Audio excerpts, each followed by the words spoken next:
Hi, Todd. Thank you so much for being a guest on my show. It's so amazing what you do. I love how you're in the entrepreneurial part of podcasting. I haven't really touched base on that too much in my podcast. I've definitely hit on it on my blog for obvious reasons as a mom of four, but I think it's really important that you offer parents and people in general tips to pave their way to success in life. So I'd really love to know more about your podcast and how you started it. What inspired you? Oh, thank you. Yes. So I've been in public safety for 20, 25 years now, and also a father of three boys. And I've just always enjoyed public speaking. And one of my responsibilities in public safety is a public information officer. So that's the person that, works with the news media for the police department or the fire department with the cameras going. And we're the voice of the agency that's talking to the public. And I that has been a passion of mine for many years now. And I've always talked to my kids about public speaking, and as I raised my three boys, they've also been involved in public safety, and they've been involved in some speaking engagements of their own. And I think that's very important in 2024 for people to be able to speak professionally, but to be comfortable with speaking with other people. So I started making it a mission of mine. I started using the hashtag, the PIO guy.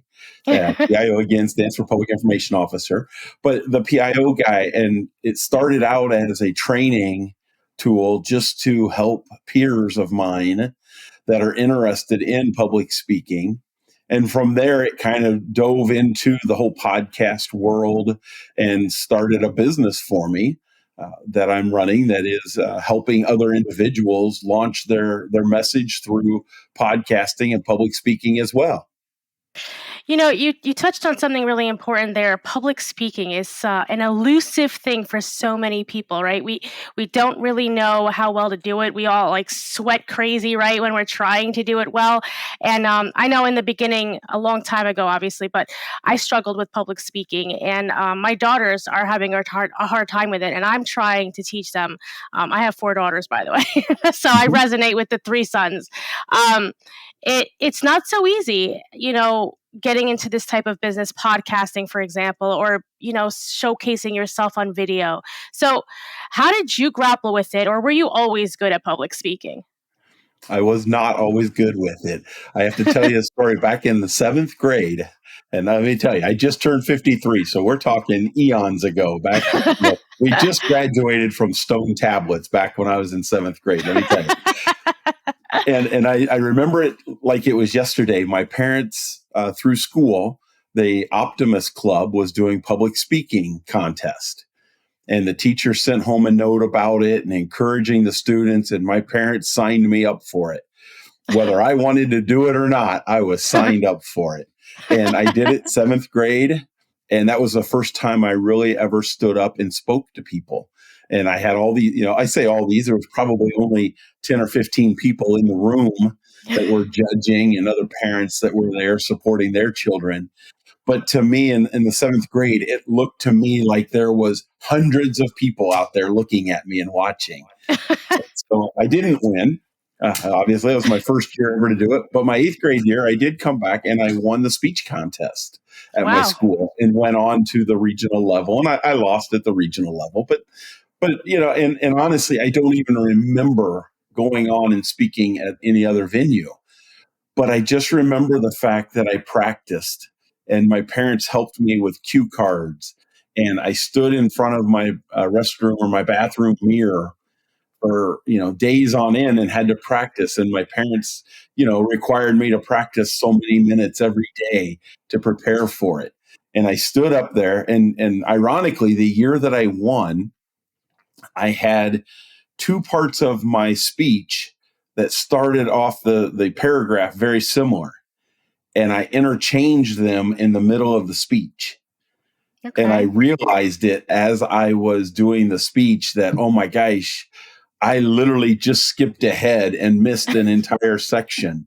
But I was able to overcome that because I had practiced and I was so well versed in my speech that I was able to go back and blend the previous section in, make it work. And like I said, I won. And I think that is so important.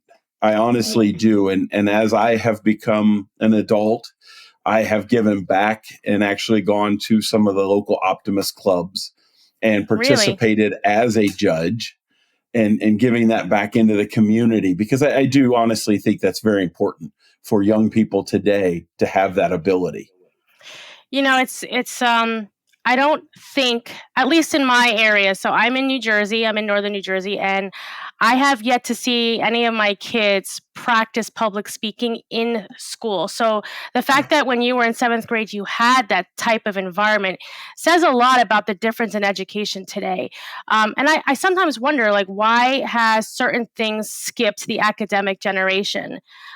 Because public speaking is important, and we do it more so today than ever before, really. I mean, we're all on our cell phones, right? So we're all doing TikTok, we're all Exactly. doing some form of it. So, um, you know, public speaking is so important, and doing that with people is very scary. So I know on your podcast you touch a lot about different things with making every day amazing, right? That's your podcast title. Mhm. Um, how do you incorporate tips to help entrepreneurs overcome the public speaking and just in their entrepreneurial lives, because that's also really hard to do? So the first step in it is self-discipline. We have to be successful, whether it's as a parent, whether it's at work, whether you're an employee or you are an entrepreneur, it is self-discipline. It is teaching ourselves to have a routine that we get into that we are able to dedicate time to ourselves. And what I mean by that is the whole message about make every day amazing. Obviously, every day is not going to be perfect. True. You know that as a parent, our listeners know that as parents. Things happen, but every day, the good things that do happen, we have to store those away up here. And I call that making a deposit of the good, amazing memories so that when we do have a bad day or we have a moment that's bad at work or at home and we're dealing with life in general, we're able to go back and make a withdrawal. And we go and we make a withdrawal of those amazing moments. And that changes our attitude. That changes our mindset from this down and dreary person that's negative to helps give us the energy to boost up and be excited about life. I mean, let's face it, when we wake up every day, we have to be able to manage jobs, careers, families. And when we're talking about that, it's having that routine. So I get up every morning, and I'm an early riser. I get up, I get moving, and I'm checking my calendar. What do I have today? What do I need to accomplish? And then from there, I'm here in 2024. I've started hitting the gym of a morning again Okay. to get myself back in shape. And that gives me time to process everything and just mentally be ready for the day. And that's what I think is so important. That's the first step in it. And then to your original question, how do we prepare people for public speaking? It's using that device here that I just put away, but it's using this device and practicing doing TikTok videos with with kids, doing Instagram, doing Facebook Live. That's how business is ran today, is through so much remote business operations. During COVID, what did we do? We all digressed back home and we sat in our offices and we ran businesses through the technology and video FaceTiming. And Yep. I think that really does help prepare young people today for public speaking. Yeah. You're right. You did touch on something really important. You said withdraw a good memory, like a bank account. When you need the Yeah. money, you go and you get it. A lot of people don't. I don't think they have the tools or know that it's a useful tool to withdraw that good memory, that happy memory. And then you said something else really important too: self discipline. Just being able to get up every day and have a good habit of checking your calendar. What am I going to accomplish today? Um, things like going to the gym every morning. Like I am not a Absolutely. morning riser. I am not that person. I will snooze my alarm like 7 times. But it doesn't really help me at all in sleep mode. But I still do the other things I need to do self-discipline wise, like, get up, make sure I check my calendar. So, and these are things I didn't do in my 20s. I didn't even realize it was so important to do in my 20s. It really is in my late 30s that I figured it all out. So, Yeah. what you're saying is important because when COVID happened, a lot of entrepreneurs or people who were in the corporate grind, used to the 9 to 5, had to be home and had to get themselves self discipline, right? And it definitely helped a lot of people. Now, I'm wondering if it helped the younger generation. And I say this because, my kids were home from school and a lot of them would like turn on the computer and just sort of like, cover their screen and they would lay back down and things like that. So like there's a difference between the young and our generation of entrepreneurs. So like how would you guide the two different age groups towards helping them self-discipline and withdrawing these good memories to get them going through the bad times? Yeah, very good question. So there's two parts to your question there. The first part is how do we invoke that self-discipline? Yeah. And then the second part is we'll talk about how do you go and make those withdrawals when you need to. The first part is how do we develop the self-discipline? In today's technology world, there's apps out there. I use an app and I don't get any funding for it. I'm not a sponsor for them, but I use a program called Tick, and Okay. it allows me to put in tasks that are either individually day things that I know that come up that I need to deal with every day of life, but it also allows me to put in reoccurring events. So on the days that I go to the gym, I already have that programmed in there, and using my calendar and this Tick app, is having the discipline. The first thing I do every morning, I already mentioned it to you, was I check my calendar. What do I need to Hmm. accomplish that day? You know, and like I said, I use this app, and as things come up that I need to accomplish, I will add it to that application software on my phone. And so that keeps me focused and on track of what do I need to accomplish today. At the end of my day, I finish the same way. When I lay down and go to bed, and I'm an early riser, so by 9:30 I'm headed to bed. But I'll be on my phone and I'll play on TikTok and I'll be on Instagram and doing all my social media stuff. But the last thing I do before I set that phone down is I look at the next day's calendar. What do I need to do to start my day? It doesn't do any good if I wake up at 8 o'clock, but I already missed the 7 a.m. appointment. That's right. So Yep. I look at that calendar last thing and set my alarm to that. If I need to adjust. So I'm starting my day and I'm ending my day by looking at my calendar in my Tick app. What did I accomplish? What did I not accomplish? It's going to get pushed over to the next day. And I think that's very important to self-discipline ourselves to be successful. Yeah, you're right. And then the second part, and I preach this at my police department, and that's where I got the idea from, honestly, is in law enforcement. Law enforcement is under the microscope every day for everything that we do. And like I said, I'm the public information officer for our department. And I'm constantly asking the men and women of our department, send me those videos, send me those pictures of the positive things that you encounter in the community, so that we can put that out there. And I tell my officers, that's like making that deposit in the bank.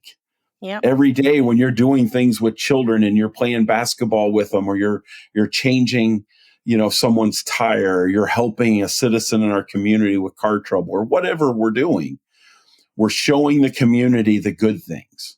We're putting those things up here in everyone's mind, the positiveness, whether it's my own personal successes of the day and moments that I want to remember, or for my police department. And then when we do have those bad days, we have an officer that gets arrested, we have someone that does something wrong and is in the news, the public then can go make that withdrawal. You're right, that officer did bad, but I remember when they did all these other good things. And it's the same thing with us and ourselves as humans, as parents. When we're having those bad moments, we need to be able to have some personal time. We need to be able to tune out the world, whether it's putting in our earbuds, whether it's going for a walk, a drive, a run, whatever you as a person do that you find relaxation in, maybe it's only 5 or 10 minutes, but it's that solitude when you can think about the good things, make that withdrawal, and remember the good moments with that child or with that employee or whatever you're encountering. There's always good out there that we can draw upon. We just have to do it. It's amazing that you talk about it so simple because it really is that simple. I have a lot of mom friends and a lot of dad friends who really struggle with the day-to-day of parenthood, of, working all day long, having to get their kids. So they're so stressed out all the time and they can't step away to see the bigger picture, right? And that's really what you're saying is being able to step away from the small things to really embrace that, you know what, yeah, this moment is bad, it might not be that great, it's stressful, it's overwhelming, but look at all this other amazing things that have happened. And Absolutely. those little things really do help us. I come from a family of law enforcement officers too. My husband, my brother-in-law, and when the news does hit of something going wrong with the police community, whether it's an officer or something bad that happened, it does affect them mentally and emotionally and spiritually. And I feel like I go in and I tell them, like, listen, you do a lot of good in the community that you're in, and it's not all like that. Not everywhere is like that. So That's right. it just helping support other people too is important because sometimes their struggles are not your own and you don't realize that that's happening to them. So I think what you're talking about is so simple yet so effective and often overlooked. You know, I'd like to know how did you like how do you even remember to do this every day? Just to take that moment and really, realize what's happening is not such a big deal, or maybe it is, but there's so much more important and great things. Like, how do you do that? Again, it's all in the scheduling and it's that self discipline. I literally, my family, and I have preached this with my wife and my children as we grew up because, like I said earlier, I had 3 boys. They were all involved in sports, extracurricular activities at school. They had jobs. And we, from an early age, when my children first started getting phones, we implemented, they had their phones just like every teenager does. We implemented the family calendar and we Ah, had a Google calendar. Back then it was a Yahoo calendar. Today it's a Google calendar that my kids all still have access to. They're 26, 25, and 22 years old. And we still have the family calendar that shows up on their devices. So when we schedule a family dinner, we schedule family events, they see it as well. wow, that's So smart. it's that scheduling. I schedule time in my life for my personal space, my time. And it sounds kind of cliche in the fact that I know what my work schedule is every day. My wife knows what hers is, but we put it in the calendar, we see it, and then that way we can build our lives for meetings, for my podcasts, for my kids' activities. We still go and support as parents what our children are doing. I mean, I have a son graduating the law enforcement academy in April, and it's already on our calendar what time and date and where we need to be at for that, and his siblings see it as well. And I think that the family environment is oh so important today's world, and our lives are so busy that we have to schedule and make time for family and make time for ourselves as a person, as a human, for that decompression time. Yeah, you're right about that. I do. I think a lot of families need to get on that type of schedule and schedule everything. And I know it takes the spontaneity. That's the number one kickback I always get is like, oh, then how do you have time for spontaneity?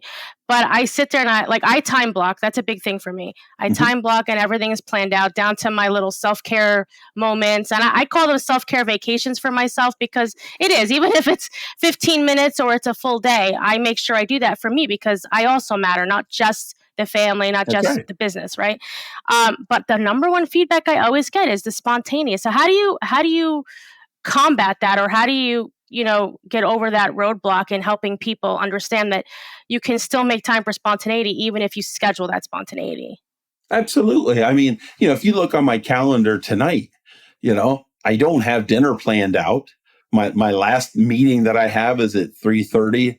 My wife was getting up for work this morning, and one of the last things we say before we head off to our work is, "Hey, what's your schedule look like tonight?" And because she's not looking at it. I will say it, if she watches this, she'll laugh about it. She doesn't live by her calendar the way I do. But I've got her, she does put her work schedule, she'll put things in there, but she would rather ask me, "Hey, honey, what do you have planned tonight? What do we have to do tonight?" You know, and I told her, "Hey, I'll be home probably around 5:30 tonight." So that spontaneity will be later tonight. "Hey, what are we doing for dinner? Let's go Yeah. to dinner together." And there's still that time. And yes, I'm 53, and I said, my children are grown now, but they're for young parents that are watching this. You still have to have that alone time. Yeah. My middle son, the one that is at the academy, we were at dinner. What night was it? I think Saturday night. We took them to dinner, and they said, "Hey, Grandma and Grandpa, do you want to watch Berkeley overnight for us?" We said, "Oh yeah, Grandma and Grandpa, I'll take the grandchild, absolutely." So Berkeley came and stayed with us, and that allowed them, Jacob and his fiance, to go have that personal time together that they could spend. They didn't do anything. They went home and watched a movie. Well, sometimes that's important to But do nothing. with Berkeley's 23 months old now, 22 months old, almost two.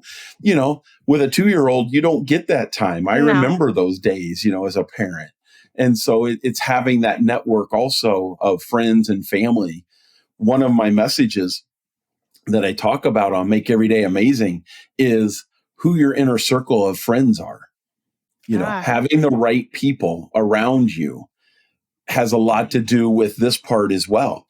If we're around and we assemble good people that are living their lives the way we want to, whether it's through religion, through business, through finances, similar like-minded people flock together, they say.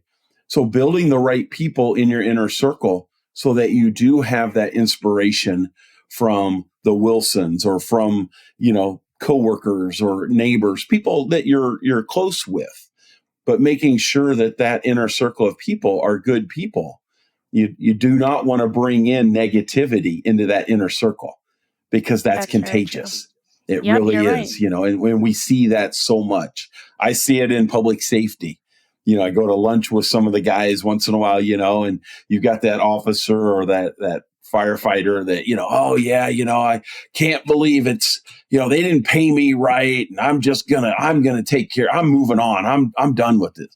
You know, there's a right, and there is venting. There's frustration. I understand that. I'm not saying that's not healthy to get that off, but I think most people understand when I say we have that negative.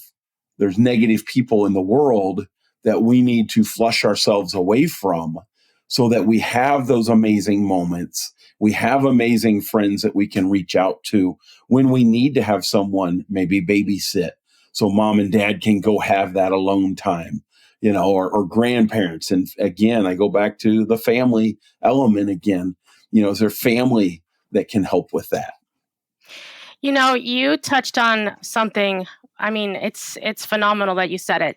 So, well, really, it's a couple different parts. So I'm gonna come back with you with this one thing. So you talk about family and having this inner circle, right? And then you also talk about negativity and flushing it out. I'm gonna say this. So I once read a book that talked about. I don't really remember the book, but it talked about how if you are surrounded by people who are at the same level as you, that you're never really going to go past that level Mhm. because it's consistent, it's comfort zone, it's just something that you're so used to, you're just going to stay there. But if you Yeah. surround yourself with someone, say, who's a billionaire or a millionaire, or someone with a mindset that you really emulate or want to emulate, you're going to start picking up on their tips on the way that they think, their nuances, how they behave, and even get some insider information that you normally wouldn't get in your normal inner circle, right? The same is also said about the opposite, where if you're surrounded by constantly negative people or people who I call like Debbie Downers, you're also going to experience that for your personal life, right? So when you talk about inner circle, I've made a point for myself, and I hope that parents who hear this and just people who hear this will understand that you can have multiple inner circles. You know, you can have an inner Absolutely. circle that's your comfort zone where you like to just, they're like minded and you enjoy yourselves and whatnot. But you are right. If you are around negative too much, it does affect your morality. Even in the department, my husband goes through it. You know, if some guy is venting, but they vent too much and too often, it brings down his morale. You know, his morale, his energy of wanting to be up there, right? And the same goes for ourselves. So I think that what you're talking about is really important. But the skills needed to be able to discern between, you know, energy, non-energy, you know, negativity, positivity, who do I flush out? Do I have to, like, how do you help people through that? Because that's something that even I struggled with for a really long time. Well, the one thing that I do personally is my podcast. That's what elevates me. That's what gives me that I found personal satisfaction and enjoyment in that. And so I think to your point again is you have to have that me time. You have to schedule me time, whether you're doing a podcast, whether you're listening to other podcasts or you're reading a book. I find that I enjoy listening to other podcasters that talk about positivity. And that's what I do that boosts my spirits. I can honestly say, yeah, I try to live by my motto of make every day amazing, but I'm human. I have Yeah. bad days also. I just went through a few days where I was kind of blah, blah, the weather here in Indiana, we went for like 10 days straight without the sun, Yeah. and it was just gray and gloomy and rainy. And, we had like 7 days out of 8 that rained every day. And that affects us as well. So Yeah. I find that when I do my podcast and I listen to other podcast people that I have found that are in my, we'll say, inner circle, I don't know them, but I know them through their podcast. And I Okay. use that as my inner circle to listen to for my boost, for my enjoyment. And that helps bring me up out of that funk that you're talking about. Because Yeah. I experienced that just like your husband at the police department. You got the guy that just constantly nags and nags. And I still go to lunch with them. I still do things Yeah. with people like that because they're my brothers, my sisters, and where I work, and I enjoy their time, but I can't let their negativity get inside here on Yeah. me. And I'm teaching my son, my son that because he's on the same department, and I'll listen to him. He's 25. He's impressionable. If some of the guys told him that it's 80 degrees outside right now, he'd tell me it's 80. And I'd be like, no, it's not, son. I'm wearing a hoodie. It's only 42 degrees in Indiana. Well, no, they said it's 80, Dad. Yeah. He's impressionable like that. And I'm trying to reinforce to him that negativity will stunt people's forward progress. Yeah, you're right. When you get to my age and on the department as many years as I have, you see those people are still patrolmen. They're still, working the midnight shift because people don't want, they don't see that they're motivated. They're not able to encourage people to be the best. And they don't have the leadership skills that they need to have when you're being negative. Yeah. I want to be positive. I want to bring the people that are around me that work with me, I want to elevate them to my level. And then as I move up, I'll bring them with me. And that's Yeah. what it's all about. You really do talk about something that's just, it's a phenomenal that you're saying all this, because elevating our, not just our inner circle, but elevating people in general. And that could be done in so many ways. Like you said, when you're young, you're very impressionable. And I feel like it really happens in your maybe mid to late 30s that people start to see the world in a different perspective, right? Mhm. Maybe that's because of life experiences. Maybe people have hardships. Whatever it is, it just seems to be, a common age where people start to understand things a little bit clearer, a little bit better. And I think that what you're talking about is extremely helpful because we don't always have the tools we need in our inner circles. And like you said, you have your inner circle of podcasts, right? And I would never have thought of my TikTok influencers or my Instagram people that I find as like my guide, my Bible, in other words, to help me get through the day as my inner circle. So I'm glad you said that because a lot of us do have all these tools right at our fingertips and we just Yeah. don't see it. Those are the people you're being influenced by. Yeah. They really are. It's the new technology of what I like to call the new inner circle. Yeah. It really is, in today's digital world. It's funny. It's just, you don't I mean for me, I don't and I know that my kids don't. My kids don't they just see it as people on there. Yeah, they're influencing and then they're just, they scroll through, But you really do you come away with some of your favorites of people that you really resonate with. And Mhm. you saying that you have podcasts like that, that's your inner circle. It like, hit me. Like, wow, I think I have that too with my TikTokers and my Instagram. So I think it's so important to realize that because you're not going to always see people every day, especially today with technology, right? You're not always going to have someone there to boost you or elevate you, right? You need to find ways to do that outside of seeing Absolutely. people, even though seeing people is important, obviously. But Mhm. this digital landscape we're in, also, I guess you could say, sort of minimizes or reduces our personal connections in that physical world. Absolutely, it does. It's the new 2024, the new technology. Yeah. You know, the key to it is, especially for young people, is still controlling as a Yeah. parent. How much time are they spending on it? Who Yeah. are the people that they're being influenced by? Yeah, that's Are true they too. watching the right people? Because young people, we've always said it, that they're influenced as a young person and they're learning from the people they're watching. And it's no different whether it was watching on television. Today it's kids watching on their phone, on their computers, Yeah. on their digital world. And are they being influenced by the right people? Yeah, you're right. That's something really important, and that's definitely something to try to help young teenagers, even younger kids than that, cope with and enter the real world and help them out. So I know that you talk a lot about the different aspects of all of what we're talking about, and you touched on base on all of it, really. So I want to know: do you have like a program or a way to like a mentorship or something where you go to people's schools somehow to get your tips and absorb them, right? Mhm. Yeah, so I have started. I use the hashtag make every day amazing. And if you Google that, you can find me on my podcast. I'm on every one of them, whether it's Spotify, iHeartRadio, wherever, iTunes, wherever people listen to it. You can find Make Every Day Amazing out there. I also have my website, and my website is it's really simple. It's my name, toddharmeson.com.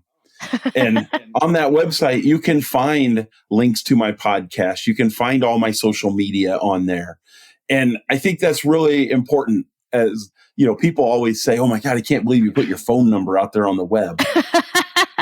That's what police officers say to me. "Oh my God, I don't want people to know my phone number." Man, I've been in public information for so long. I've spoke to so many people, and I live in a small community. So when I go to the store, when I go to the gas station, everybody knows me. My phone number's out there. So I don't ever worry about that. I want people to reach out to me. Yeah. And I do run a business, and it is coaching people, and it's putting together a plan to help them get from point A to point B in their life, whatever that is that they're trying to accomplish, whether it's self-discipline, whether it's just the mental part of seeing every day as amazing. I have a program to help people do that. And again, you can find that through www.toddharmeson.com. And you can also, if you want to go straight to get on my calendar, it's speakwithtodd.com. And it actually brings up, Speakwithtodd.com. speakwithtodd.com. And it That's brings so up my simple. calendar, click a date and a time, and we'll sit down and we'll talk just like you and I are right now. and find out, what does the person need? What do they want? Maybe they just want somebody to talk to. Maybe they do want a structured plan to help them get from point A to point B. I'm here to customize that and see what I can do to help people. Wow. So they can go to speakwithtodd.com and set up a one-on-one like you and I are having right now. Just like this right now. Absolutely. And you'll help Yep. them elevate themselves and help them set themselves up for success, right? Absolutely. Yes. Some people have come and they want to have that self-discipline. Yeah. I've had other people come to me and say, hey, you're always so motivational. How do you do it? And so we'll set up a plan to work together. Maybe it's a couple weeks, maybe it's a few months, and I've even got one client that I've talked to that helping her. She wants to change who she is from a mental standpoint to help her be more successful at work. Wow. Because she feels like that, she sees other people at her job getting all these promotions and she isn't, and one of the things that we've identified is, the negativity is coming out because she's in that, oh me, oh my attitude. Yeah. Everybody else is getting everything and I'm not. We identified that. And so we're working every week. We talk about what positive things happened that week. And we start reinforcing the positives in it. And she's really enjoying it. From at least the feedback she gives me, she's enjoying having that interaction with it. Well, it's not an easy thing first to admit to yourself that something is holding you back. You can't figure it out quite, but it's something, right? And then it's also extremely hard to admit it to a stranger, even though personally I find it easier to admit to a stranger than to myself. Yes. Absolutely. You did say it right there. It's easier to talk to someone that you're not involved with, whether it's, romantically, whether it's professionally. I'm a third party. I'm that independent person that, isn't going to make any judgments on you. You're not going to feel like, oh my gosh, I'm going to run into him out at the restaurant. He's going to, shun me. Oh my gosh, it's none of that. I'm in central Indiana, and there's 49 other states out there. There's the likelihood of us running into each other is minimal to none, although I do travel a lot. But anyway, but again, it's just easier to have that, in my opinion, to talk to. When sometimes, we always say, well, talk to your spouse. Your spouse is supposed to be your biggest supporter. They are, my wife supports me 100%, and we just had to have a money talk last night, that's, that we had to have. And, and it stinks to have that conversation sometimes. But at the end of the day, sometimes you just want that third party person that has no strings attached to you whatsoever to have those conversations with. Yeah, because sometimes a third party stranger is very unbiased. And I have a great support system, but I'll tell you this, admitting to my husband that there was a period of my life where I was self-sabotaging myself is not something that I wanted to even admit to him. And it was only because at the time I didn't have that circle that I could go to, or even a stranger like yourself to go and talk to. I didn't even have the funds to do it because, when you're a stay-at-home mom, you're limited on what you can, absolutely. Absolutely. So admitting that to him and then admitting it to myself was even harder. But, I totally resonate with what you're saying, because you do need to talk to somebody. You at least need to take that. That's the first step, right? That's the first step, is at least talking to someone. So I love that you're doing that. I really do. And as a parent, again, I told you I'm 53. My wife and I have been there where we had to, struggle to make ends meet financially, because the kids had to have money to go to this field trip and they had to have these book fees and these sporting events, and we've been there, and that's what I enjoy so much now at my age is I've had the professional career. I've been the parent, the father raising 3 boys. I can't give any advice on raising girls, man, but I can tell you advice on raising boys, but I've been there, done that. It's not always been this life of being able to travel and go on cruises and do things that my wife and I are able to do now, and even to this day, taking the kids with us as they're adults and being able to, but I want people to know, especially young people that are starting out with their families. Yeah, it's rough. It Yeah. is. I know, especially on a law enforcement salary, and my son, my kids are, you know, struggling and they're making ends meet, but they're learning that. And that's part Yeah. of it as adulthood. You learn, you do the third and fourth jobs to make ends meet, but you live by that calendar and you plan Yeah. your life out so that you still have personal time for yourself and your family. I love that you said all of that. And I think that's why so many people resonate with what you say, because you have lived the life and you're living it now. So people can really, really understand where you're coming from because you understand where they're coming from. So Yeah. I think, Todd, you have so much information to share. And I love that about you. So I just want to say real quick, because thank you so much, really, You're for helping welcome. out, because when you give back to the community the way that you do, it just shows that people are not alone. So thank you so much for being a part of the community. And you know, just I just want you to tell everyone, like, your number one tip, that that maybe somebody might be going through something and they haven't found you yet, and maybe they find you on this podcast. What's the one thing that you want to share with them? Take care of yourself. There is nobody in this world that's more important than you. You have to make time for yourself. Your family is second. Your work is third. And it has to be in that order. You've got to Wow. build up here to make those deposits for that day that you need to make that withdrawal. And when you learn how to make the withdrawal, you can make every day amazing.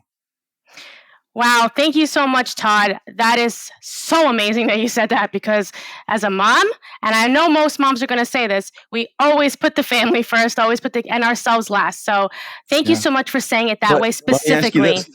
How's the family going to be without you? You're right. Without mom there? You're right.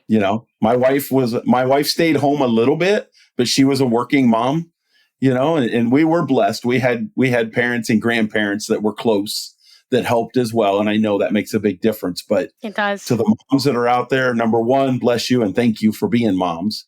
But you have to take care of yourself. The dads that are there, you still have to take care of yourself first. Family Yep. second, and the job is third. Well, thank you so much for sharing that and making it Thank you. believable, because that's what we need to hear as parents, is that we need to believe in that. So thank you so much. And I just want to say again, thank you so much for being a guest on my show. And one more time for all the listeners, tell us your website and how we could find you. Well, if you want to get on my calendar, go to speakwithtodd.com. And if you just want to learn more about me, go to Todd Harmeson, TODDHARMESON.com. That's my website. From there, you can find my podcast, all my social media. My social media, when you go to my Facebook, looks just like anyone else. I post the pictures of the kids, the dogs, the food, and all my enjoyment in life. Well, that's awesome. And thank you so much, Todd. I really appreciate you being a guest on my show. Thank you for having me. Have a blessed day. You too.